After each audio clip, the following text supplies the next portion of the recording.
Assalamualaikum warahmatullahi wabarakatuh. Halo Sobat Budaya Lampau, kembali lagi di channel Budaya Lampau. Setelah kemarin kita bahas tentang gedung sate yang dijelaskan oleh rekan saya yang satunya sebelumnya, kali ini balik lagi bersama saya. Nah, kita kali ini akan membahas apa ya? Oke. Kali ini kita akan membahas tentang sejarah berdirinya kota Jogja atau seperti tempat wisatanya yaitu di Candi Prambanan. Teman-teman udah tahu belum sih cerita masa lampau di Candi Prambanan itu seperti apa? Dan tokoh-tokoh prasejarahnya itu siapa saja? Oke, kali ini kita akan membahas tentang sejarah Candi Prambanan. Dahulu kala, Roro Jonggrang dan Bandung Bondowoso, khususnya yang terkait dengan Candi Prambanan. Kisah mereka adalah legenda yang menjelaskan asal-usul Candi Prambanan dan bagaimana Roro Jonggrang, putri Prabu Baka, menolak lamaran Bandung Bondowoso karena dia telah membunuh ayahnya. Kematian Prabu Baka. Roro Jonggrang adalah putri dari Prabu Baka, Raja Kerajaan Prambanan.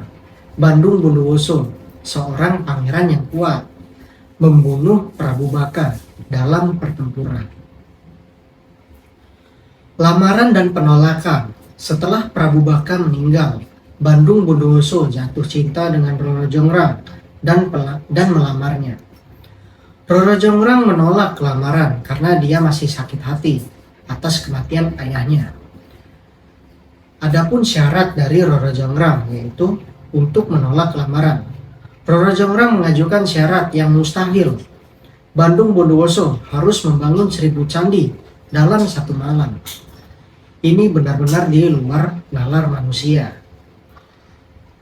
Dengan bantuan makhluk halus, Bandung Bondowoso menggunakan bantuan makhluk halus untuk membangun candi. Roro Jonggrang dengan licik mengganggu pekerjaan tersebut dengan memerintahkan para dayang untuk membuat suara gaduh dan membakar tumpukan jerami. Sehingga makhluk halus mengira fajar telah tiba dan pergi. Kutukan pun hadir. Bandung Bondowoso gagal membangun 1000 candi dan mengutuk Roro Jonggrang menjadi arca. Yang menjadi arca terakhir dari 1000 candi yang dibangun. Cerita dari legenda Candi Prambanan. Cerita ini menjelaskan asal-usul Candi Prambanan dan bagaimana candi-candi tersebut dibangun. Nah, pesan moral yang dapat kita ambil dari cerita rakyat terbentuknya 1000 candi antara Roro Jonggrang dan Bandung Bondowoso. Kisah ini juga mengandung pesan moral tentang pentingnya menepati janji, tidak berbuat curang, dan tidak memaksakan kehendak pada orang lain. Nah, setelah tadi kita bahas tentang sejarah terbentuknya Candi Prambanan, kali ini kita akan bahas kenapa sih kota Jogja banyak yang nyebut kota ini tidak pernah dijajah. Pernyataan bahwa Yogyakarta tidak pernah dijajah tidak sepenuhnya akurat loh teman-teman. Meskipun Yogyakarta relatif terhindar dari pendudukan langsung dan penghancuran besar-besaran seperti kota-kota lain di Jawa selama penjajahan Belanda. Kenyataan Yogyakarta tetap berada di bawah kekuasaan dan pengaruh Belanda. Nah, contohnya seperti berikut nih. Kami kasih contoh. Pengaruh dan kekuasaan Belanda tetap ada, meskipun Kesultanan Yogyakarta mempertahankan otonomi tertentu dan Sultan tetap berkuasa. Kekuasaannya berada di bawah kendali dan pengaruh Belanda. Belanda menerapkan berbagai kebijakan yang membatasi kedaulatan kesultanan. Secara ekonomi dan politik serta sosial, Kesultanan Yogyakarta tetap berada dalam sistem kolonial Belanda. Perjanjian dan kesepakatan hubungan antara Belanda dan Kesultanan Yogyakarta diatur melalui perjanjian dan kesepakatan yang menguntungkan Belanda. Perjanjian-perjanjian ini membatasi kekuasaan sultan dan memaksa kesultanan untuk tunduk pada kebijakan-kebijakan Belanda.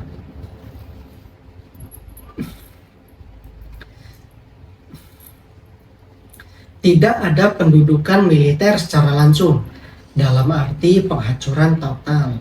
Berbeda dengan kota-kota lain yang mengalami pendudukan militer besar-besaran dan penghancuran infrastruktur. Yogyakarta relatif terhindar dari hal tersebut. Hal ini mungkin disebabkan oleh strategi Belanda yang lebih memilih pendekatan politik dan diplomasi untuk mengendalikan Yogyakarta daripada pendudukan militer secara penuh. Ini bukan berarti Yogyakarta bebas dari tekanan dan pengaruh kolonial. Peran strategis dari Yogyakarta memiliki peran sebagai pusat budaya dan politik di Jawa. Menghindari konflik besar di Yogyakarta mungkin merupakan strategi Belanda untuk menjaga stabilitas dan kontrol atas wilayah tersebut, tanpa harus menghabiskan banyak sumber daya militer. Nah, itu tadi tuh sejarah kenapa kota Yogyakarta tidak pernah dijajah. Karena ceritanya tidak sepenuhnya benar loh.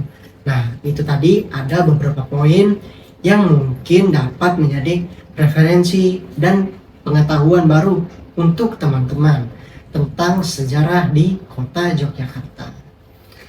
Nah, kesimpulannya dari ini yaitu Yogyakarta tidak sepenuhnya tidak pernah dijajah. Lebih tepat dikatakan bahwa Yogyakarta mengalami bentuk penjajahan yang berbeda, berupa kontrol politik, ekonomi yang kuat dari Belanda tanpa pendudukan militer secara langsung, dan penghancuran besar-besaran. Kesultanan Yogyakarta tetap ada, tetapi di bawah kekuasaan dan pengaruh kolonial Belanda. Nah, itu tadi tentang sejarah di kota Yogyakarta. Nah, kita kali ini sering juga Kak mendengar tentang Jogja sebagai kota pendidikan di Indonesia. Kenapa sih kota Jogja berbeda dari kota-kota lain yang berada di Indonesia? Dan kenapa kota Jogja disebut sebagai kota pendidikan? Nah, mari kita bahas tentang kota Jogja sebagai kota pendidikan. Sejarah panjang institusi pendidikan. Yogyakarta memiliki sejarah panjang dan kaya akan institusi pendidikan tinggi, seperti Universitas Gadjah Mada atau UGM, salah satu universitas tertua dan terbesar di Indonesia, berlokasi di Yogyakarta. Selain UGM, banyak perguruan tinggi negeri dan swasta berkualitas lainnya yang berdiri di Yogyakarta, menciptakan ekosistem pendidikan yang kuat dan beragam. Jumlah mahasiswa yang besar, adanya banyak perguruan tinggi menarik jumlah mahasiswa yang sangat besar dari seluruh Indonesia. Bahkan mancanegara, kehadiran mahasiswa ini secara signifikan membentuk karakter dan budaya, menciptakan suasana akademik yang dinamis. Budaya akademik yang kuat, keberadaan institusi pendidikan dan mahasiswa yang besar, menciptakan budaya akademik yang kuat di Yogyakarta. Diskusi-diskusi intelektual, kegiatan seni dan budaya, mahasiswa, serta berbagai komunitas belajar menjadi pemandangan umum di kota ini. Aksesibilitas dan biaya hidup. Dibandingkan dengan kota-kota besar lainnya, Yogyakarta menawarkan aksesibilitas dan biaya hidup yang relatif terjangkau, menjadikannya destinasi yang menarik bagi mahasiswa dari berbagai latar belakang ekonomi. Nah, lanjut di bagian keterkaitan dengan budaya dan pariwisata. Yogyakarta juga dikenal sebagai pusat budaya dan pariwisata. Keterkaitan antara sektor pendidikan, budaya, dan pariwisata menciptakan sinergi yang unik, memperkaya pengalaman belajar dan kehidupan mahasiswa. Nah, di bagian terakhir ini yang menarik loh. Lingkungan yang kondusif. Secara umum, Yogyakarta memiliki lingkungan yang kondusif untuk belajar dan bereksplorasi. Suasananya yang relatif tenang dan alam, serta keramahan masyarakatnya membuat Yogyakarta menjadi tempat yang nyaman bagi mahasiswa untuk fokus pada studi dan pengembangan diri. Nah, singkatnya, Kombinasi sejarah institusi pendidikan yang kuat, jumlah mahasiswa yang besar, budaya akademik yang hidup, dan lingkungan yang kondusif menjadikan Yogyakarta layak disebut sebagai kota pendidikan. Nah, itu dia tadi kita membahas tentang dari sejarah berdirinya Candi Prambanan, lalu sejarah kota Yogyakarta, dan sejarah kota pendidikan di Indonesia. Nah, semoga dari channel kami ini dapat memberi wawasan dan pengetahuan bagi teman-teman di rumah. Terima kasih atas perhatiannya. Saksikan terus konten kami di Sobat Budaya Lampau. Next, kita bahas apa lagi ya? Terima kasih. Wassalamualaikum warahmatullahi wabarakatuh.